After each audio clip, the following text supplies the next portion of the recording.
ঘুঘুশাল মনবাগান জায়গাটা আসলে যেমন উজ্জ্বল তেমনই ব্যতিক্রম।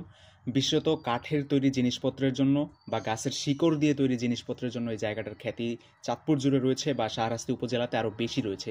তবে জায়গাটা আগের সেই জৌলুসটা হারিয়েছে অনেক কারণেই। বিশেষত এরকম আসবাবপত্র অনেকে পছন্দ করলেও বাড়ির জন্য নিতে চান না, বা অনেক সময় জায়গা বেশি খায়, অনেক সময় আবার দামও একটু বেশি এই সকল অ্যান্টিক জিনিসপত্রের, যে কারণেই আর কি অনেকে নিতে চান না। দেখতেই পাচ্ছেন এই হচ্ছে একটা ড্রেসিং টেবিল মেয়েদের জন্য, কি অদ্ভুতভাবে বানানো হয়েছে আপনাদের দেখানোর চেষ্টা করলাম। শুধু তাই নয়, এবং চারপাশে আমি যে জায়গাটাতে আছি এখানে সব কিছু আসলে অ্যান্টিক অ্যান্টিক জিনিসপত্র। এটা হচ্ছে একটা খাট। কে বলবে ভাই এটা একটা খাটের ডিজাইন? এরকমই সব কিছু ইউনিক।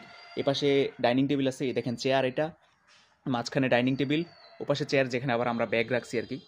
আর এই যে এই পাশে আরেকটা চেয়ার, এগুলো দেখলে মনে হবে সোফা সিস্টেম চেয়ার আর কি। আর এখানে গাছের গুঁড়ি দিয়ে তৈরি করা চেয়ার তো আছেই। ওপাশে আর অনেক কিছু রয়েছে। ওই যে ওই পাশে একটা আবার অ্যান্টিক ডাইনিং টেবিল, এই যে দেখতে পাচ্ছেন। ও পাশেও ভিন্ন আরও একটা ডাইনিং টেবিল আছে, যদি একটু যাই ওইদিকে। এই পাশে আবার কিছু বসার জন্য চেয়ার বা টুলের মতো তৈরি করা হয়েছে।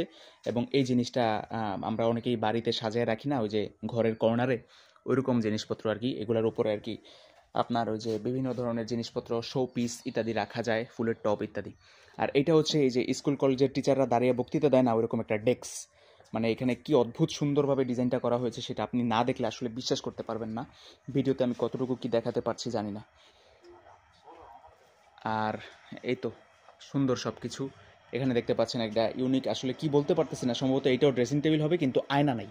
আয়নাটা অ্যাডজাস্ট বা অ্যাটাচ করা হয় নাই। আর এই তো এই পাশে সেই ডাইনিং টেবিল, এখানে আবার ত্রিভুজাকৃতির একটা টেবিল। তার চেয়েও ব্যতিক্রম হচ্ছে এই পাশের টেবিলটা। কাজটা কি ইউনিক ডিজাইনে কাটা হয়েছে, জাস্ট আপনি সেইটা একটু দেখেন। কেন কাজটা এইভাবে কাটা হয়েছে? কারণ টেবিলের সিস্টেমটাই আসলে এরকম, শিকড় দিয়ে বানানো হয়েছে। তো এপাশে চেয়ারগুলো এক একটা এক এক ইউনিক। কিছু আছে এই যে বাঁশ দিয়ে তৈরি করা, আবার কাঠের তৈরি, আবার কিছু আছে টুল সিস্টেম, একজনে একসাথে 2-3 জন বসতে পারে। এইরকমই সব ইউনিক জিনিস আসলে এই ঘুঘুশাল মনবাগান শাহরাস্তি এরিয়াটাতে আসলে পাবেন। শাহরাস্তি এসে বা দোয়াভাঙ্গা বাজারে এসে কিংবা কালিয়াপাড়া বাজারে এসে যদি বলেন যে মনবাগান যাব, কালিয়াপাড়া বাজার থেকে মাত্র 20 টাকায় অটোতে করে আপনি এই মনবাগানের সামনে চলে আসতে পারবেন। এখানে প্রবেশ করতে কোনো এন্ট্রি ফি নাই, একেবারে ইজিলি প্রবেশ করতে পারবেন। আর শুধু একটা গ্যালারি আমি আপনাদের দেখালাম এই ভিডিওতে। ও পাশে দূরে দেখতে পাচ্ছেন প্রবেশ লেখা, ওইখানেও পুরো আরও একটা গ্যালারি, বিশাল লম্বা। এবং ওই পাশে অ্যান্টিক জিনিসপত্রের, ছোট ছোট জিনিসপত্রের আরও একটা আলাদা গ্যালারি রয়েছে। আর এখানে উনি মূলত তৈরি করতেন, যদিও বর্তমানে এটার কার্যক্রম সম্পূর্ণরূপে বন্ধ। কারণ ওই যে বললাম, মানুষ আসলে অ্যান্টিক জিনিস দূর থেকে দেখতেই ভালোবাসে, পছন্দ করে।